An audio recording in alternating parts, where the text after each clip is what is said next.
Hello, it's 9 p.m. in RTD. It's time to English New Edition for tonight headlines. We have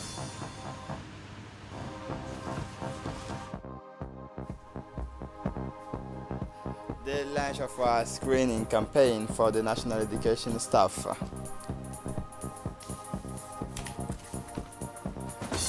For the national scene, more than 3 million deaths from COVID-19 have been officially recorded around the world.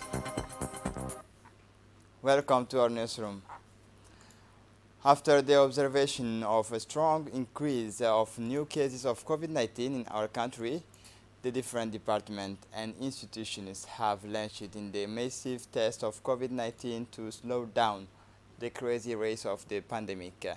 It is in this context that the Minister of National Education, Mustafa Mohammed Mahmoud, launched this Thursday a free screening campaign within his ministry in the presence of the Director General of Education, Mr. Abdi Dirir. All the senior officials of the department, the director of schools, and teachers were present at this test to curb the increase of new cases of the virus in our country. These tests will allow teachers to return to class in the best conditions after a week's vacation.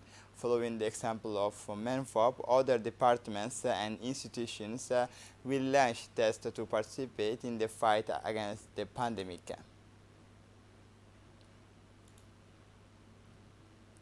The Gulf of Tajora is rich in fishery resources of different species and a very busy gulf for tourism and diving activities. During Ramadan, in the regions of Tajora, the fishing sector is in full activity. The fishermen, often young people who are involved in the maritime activities, go out day and night to fish for different varieties of fishes on the Tajora coastline, which only the initiated now grouped in a cooperative under the directions of Burhanta.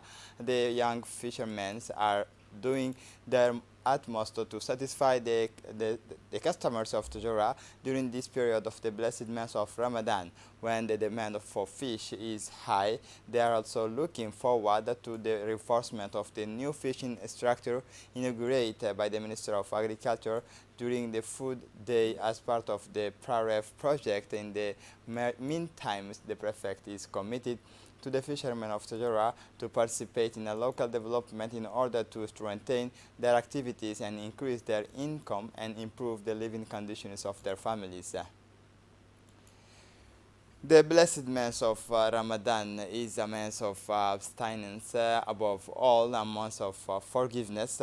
Therefore, practicing Muslims must abstain from eating and drinking from sunrise to sunset. Listen for more detail. The month of Ramadan, the change is radical from one day to the next, even the working hours. The hours of the administrations are now from 9 a.m. to 3 p.m., the objective being to spare the workers in order to facilitate them the observation of the young person. Thus, the city is put in gear in the mornings, or each one goes to his activities, but one is far from the usual big traffic jams and the big crowds in the public places. The commercial districts know and influence the morning or the customers do not miss.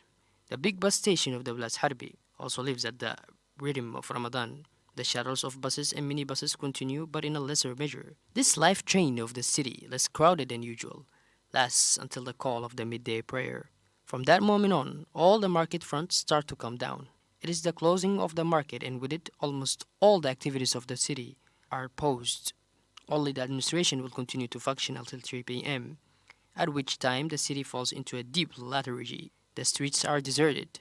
Not a cat moves. The uninformed traveler who would disembark at this time would be at the first sight struck by a ghostly state of the city. Me and my film crew are the only ones to walk in these deserted and lifeless streets, a cliche that reflects the dimension of a small town that is our city.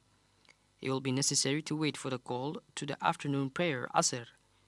The first stalls begin to unpack, and little by little, the city begins to be animated with a certain slowness until 5. From this moment, it is the fever of futur which takes the top.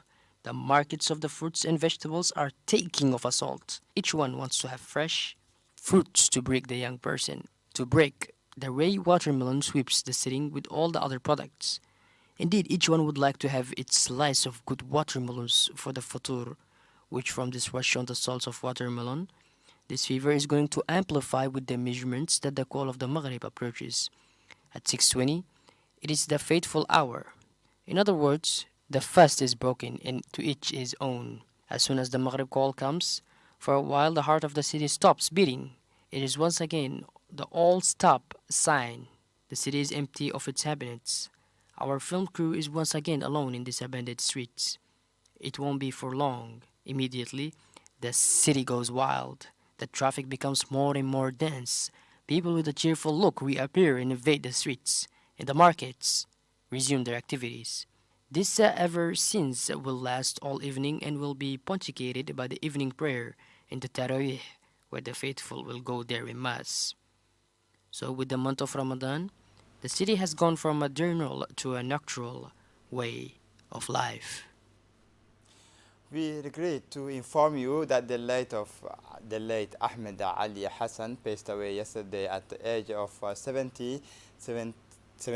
We offer our sincere condolence to his family after having started in teaching. The late Ahmed Ali Hassan turned to social activities and youth development by participating in the creations of associations and of the UDC, and committed himself to the struggle for independence with the MPL movement, of which he was a pillar. In 1977, he became the youngest parliamentarian in the National Assembly, where he served 2 terms until 1987. May the good Lord welcome him in his eternal paradise. Inna lillahi wa inna ilayhi raji'un. For the international scene, in Zimbabwe, prisoners released because of the COVID-19. In Zimbabwe, hundreds of prisoners have just been released, even though they have not finished serving their sentences. The country passed an amnesty law to limit the spread of coronavirus in overcrowded prisons. The amnesty will help reduce our prison population, and that obviously means reductions in prison expenses. It is also a very big advantage for us compared to the COVID-19 pandemic, says Alfred Gepar, one of the prison officials in Harare.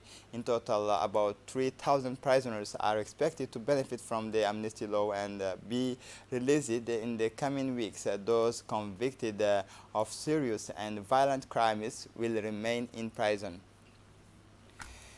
And to close up this edition, more than 3 million deaths from COVID-19 have been officially recorded worldwide.